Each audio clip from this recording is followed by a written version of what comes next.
I'm Devin. I'm Kevin. And Harley sales are down 60%. The CEO is stepping down, riders are divided. What the hell's going on? And what does it mean for your bike and your ride? Is Harley really down and out?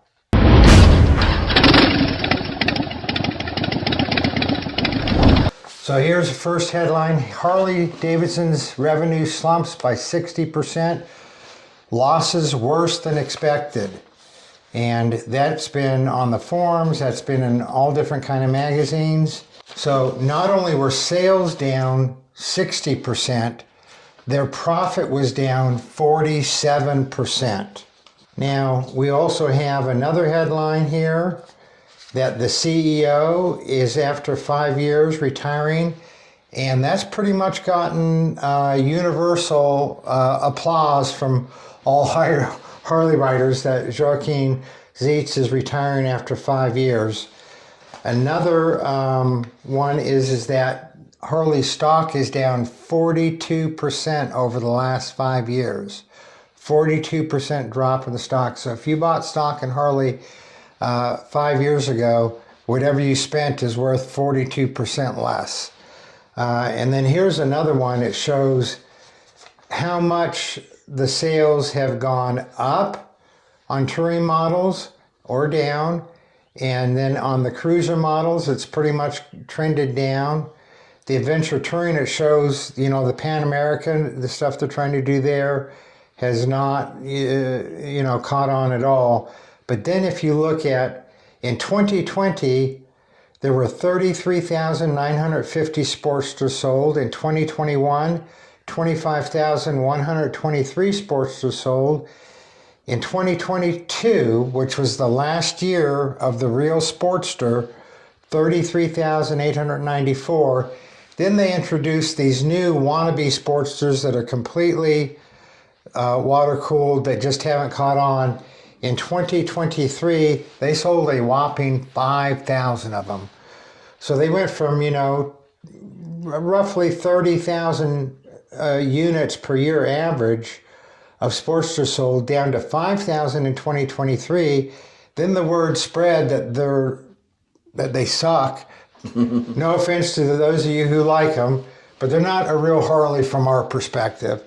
And sales dropped in 2024 even lower to 4,535 units. It's an 85% drop. Yeah. All right, we've all seen the headlines, but what's really going on? Here's our take from two guys that ride, build, test, and work on and with Harleys and with Harley owners every day. Yeah. So the headlines, get clicks or sell newspapers or magazines and stuff, but what's really going on with the Harley riders. So I think one of the first things to look at is that how we look at the bikes. What do we try and do? We try and make them handle better, ride more comfortably, perform better, cool them down so that they last longer, they don't wear out prematurely. So that's the interest that we have, is enhancing our customers' riding experience. That, of course, is what the customer's looking for, but what is Harley corporate looking for? Well, who really knows, but I have some thoughts of my own that I think, like you had said, the gray beards, are going away, new gray beards are coming in. And then, when I'm a gray beard and going out, my son is going to be, coming into that section. And so, not to talk about Gabe too much, but he grew up with a smartphone in his hands. I was outside, on my bike or dirt bike or whatever I had at the time, depending on the age I was at, doing everything outside. And, he does too. But he does spend a fair amount of time with that smartphone in his hands. And, I think that that's just a change in the market. When he becomes of age, they're going to have something that is appealing to him as well. On a technological level. Yeah, exactly. And I know that I don't like most of this technology that's in these bikes myself. And even I'm, younger than you, Kevin, but I mean, that's what I grew up on. I didn't have all that technology, and honestly, it gets in my way more than it helps me. But that's me, and not every rider is as experienced as I am, or the next person that just rides on the weekend or just rides to this show or that show and just rides around the town where the event's happening or whatever that they're doing. But that seems to be happening more and more with some of our. So you're saying Harley corporate is focusing on the technology, and that is a good thing because people like Gabe and even older than Gabe technology is just a part of their life. They can't imagine life without it. They don't know life without it. Yeah, it's they've had it, so they expect it on everything. And even though it kind of seems like a negative to me, but I believe that overall for Harley corporate, which isn't my main concern, but I understand their viewpoint on it. It seems to be a necessary evil. Okay, so and I think that a lot of people accept that. And like you said, a lot of people just choose not to buy the more technologically heavy bikes. They might be buying used bikes or some of the stripped down bikes.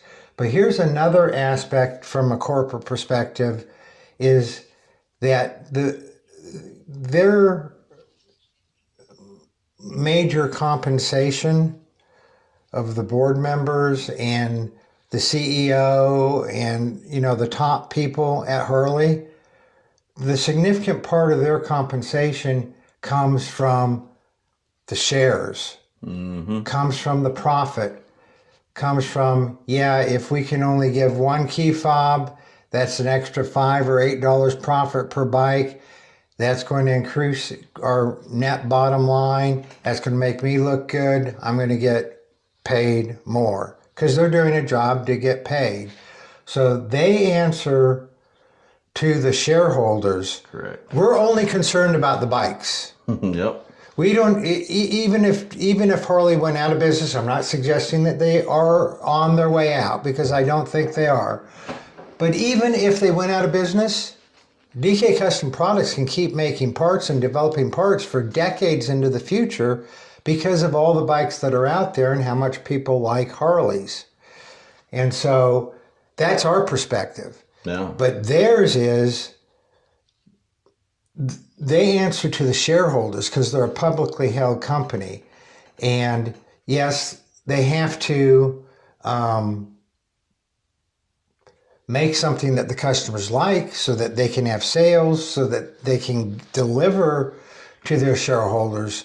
But, they have a foot on both sides. Oh, yeah, definitely. And in my opinion, that the shareholders and the money being the king, it's like a race to the bottom. It's not good for a company that's evolving and trying to be healthy, honestly. It's almost like they want to sacrifice the later for the now. Yeah. So as we said in the beginning, is Harley down and out? And what's contributing to these lower amount of sales? So one thing, they've moved away from entry-level bikes. Yeah. Taking the Sportster away. I mean, I have a trike and two Sportsters. They don't even make the Sportster anymore. Exactly. They had the Street, which is entry-level, but they quit making it. So what's the entry-level bike? I think it's like a Street Bob or something, but it's up, $14,000, $15,000, $16,000. Whereas I've purchased one brand new Sportster, brand spanking new, and it was like $7,800, $7,900. Yeah, brand new. Brand new. And, it just doesn't exist anymore. So. Yeah, and that was a real Harley. Yeah. It looked like a Harley, sounded like a Harley, felt like a Harley. And because it was. Yeah. It had the Evolution engine in it. Yeah. And you can't even buy it anymore. Yeah. So what else is contributing to it? So I think, interest rates are really high right now. So I know if I was thinking about buying something just the other day and I'm like, well, I'm going to wait because interest rates are so high. I'm going to wait for them to come down before I make another big purchase where I'm financing something, so maybe not everything is on Harley. That's, the state of the economy, that could be contributing to these numbers that we're seeing. Yep. and that's what Zeke said. He said the whole motorcycle market is down, and that Harley's not down any more than others. But, that's not 100% true. If you look at at Royal Enfield, which is not an American company, but it's a motorcycle company, and their sales have been going up steadily every year for the last 6 or 7 years. So, yeah, I think that the main thing is that Harley, I don't want to say they're schizophrenic, but they have split loyalty. If they have any loyalty to the riders, you and me, if they have any loyalty to us, they have equal or more loyalty to their shareholders. And what's in our best interest is not in the best interest of the shareholders. Now, a lot of people would argue they don't have any loyalty to us. They just view us as a way to enrich their shareholders, which is probably closer to the truth.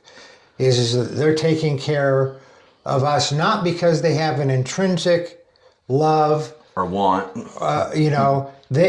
I still remember sitting on the curb on Westminster Boulevard in Westminster, California, every afternoon waiting for the Harleys to ride by because of the sound, the look. It's just a whole different world that encompasses so much emotion and feeling. I don't think they have that. I think they're after, enriching their own pockets, which they can do by performing well for their shareholders. And that we as riders and Harley owners are just a vehicle for them to get to where they want to be, which doesn't have anything to do with the joy of riding. That's my opinion. I could be wrong. It's worth what you're paid for it, which is nothing. Yep. Well, that's a very good point. Yeah. And to add to that, kind of on the Harley side of things, I've talked to a lot of customers lately that honestly just didn't trust to have their bike serviced at the Harley shop because at the dealership, yeah. And they didn't trust them. They had bad experiences. They're not getting good explanations for what's being done or why, and that's a bad look. And it's hard to have loyalty, when it comes to servicing a bike that you just maybe bought new or bought used. Even if you want to take it to them to have it fixed properly, you ain't got to worry about it.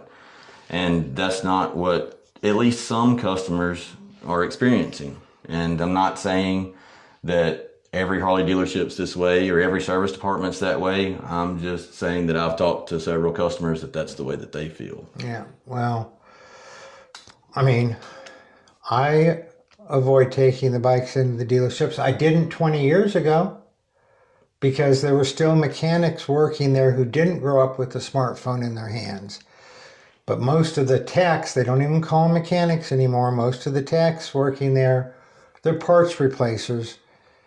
And the society in general is just a throwaway. You don't repair stuff. You repair, you replace it and you throw it away. And I think if you look at society in general, people just don't care about their customers like they used to. Well, Kevin, what do you think the difference is in a mechanic and a technician? Well, we have a whole video that we did on it. We'll put up in the corner here. And it was explained to me by a Harley service manager who then became a store manager. And you can look at that video. To me, what it means is a mechanic knows why something works, how it works, and then is able to use experience and common sense to repair something, to track it down. Whereas a tech went to a school, learned a bunch of stuff, and they're basically parts replacers. Now, that's my opinion, and I know I've been corrected by other people who say that that's not necessarily the case, but that's my opinion. That's been my experience also at dealerships. Yeah, I was going to say tech is Most techs. Now, I mean, a tech that you're defining somebody in that, so maybe. But a lot of the techs that I've talked to seem to be more parts replacers. And in my opinion, the difference in a mechanic and a tech, as we call them, is a mechanic can diagnose a problem. A computer doesn't have to tell them. Right. Diagnosis is the key difference, in my opinion. Yeah, yeah. Because you understand how it works, so you're able to use some common sense and diagnose. Yeah. Yeah. The computer tells me the tire's low. Well, that's not why it won't start. Yeah. So. Yeah. So. Well, what does this mean? What does this mean for us? What is our sales have been doing okay. What's leading to that? What do you think? Well, I mean, there's so much speculation in the forums. I spend a fair amount of time on the forum speculation. I do not think Harley's going out of business. Zeitz is retiring, and I think that a huge factor in where Harley goes over the next few years is who they replace Zeitz with. And it's just another 2 or 3 weeks, they're having a board of directors meeting where they're going to review some of the people they've looked at. There's going to be some new board members. And so whether they turn a corner and start being more responsive to us, the riders, now, or if they have to drop down and suffer more pain in their stock price, which is, I think, what they're keyed in on, before they start making a change, or I may be full of it. They may be going the perfect direction. And so that people who are in their teens and 20s now, who by the time they get to their late 20s or early 30s have enough money to buy a new Harley, it'll be exactly what they're looking for.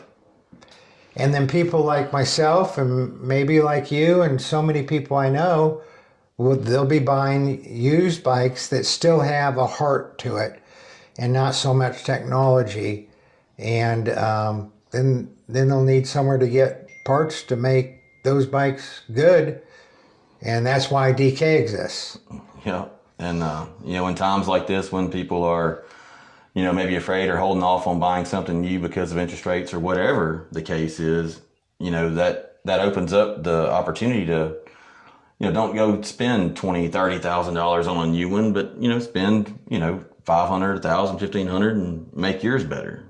I think that's kind of the answer to what I was asking a while ago is, I think that's why we're seeing a little bit of an increase is because I think that's what's happening and it only makes sense. So the bottom line is Harley's going to do what they're going to do. Yep. We're not going to change it. Are you a shareholder in Harley? Neither am I. And even if we were, we don't have enough money. Change anything. We don't have enough money to buy enough shares for them to even listen to us. So they're going to do what they're going to do. We're going to keep doing what we're doing, which is making parts that make our Harleys ride, handle better, last longer, have more power, sound better. And so we're going to keep doing that. And people who want a Harley, they're going to buy it, and we're going to help them make it their own. Yeah. I mean, that's the name of the game. That's what it was kind of about years ago was, you bought a Harley, and yeah, it was cookie cutter just like everybody else's, but you made it how you wanted it, I had ideas for how I wanted it to be, and I couldn't do. I've never learned to weld. Actually, I have welded, but I've never trusted my welds. And so, I talked to you about welding up a set of handlebars for me, and it just grew from there. Yeah. Turns out people share the same interest or think maybe like we do as far as that, wanting to. So, if you haven't subscribed to our channel already, we'd appreciate it if you would. It helps us out a lot. Hit that notification bell so you know when a new video comes out from us. And if you can click the thumbs up button, the like button, that helps us out. And share the video with your friend. They might find it really interesting. Y'all ride safe out there.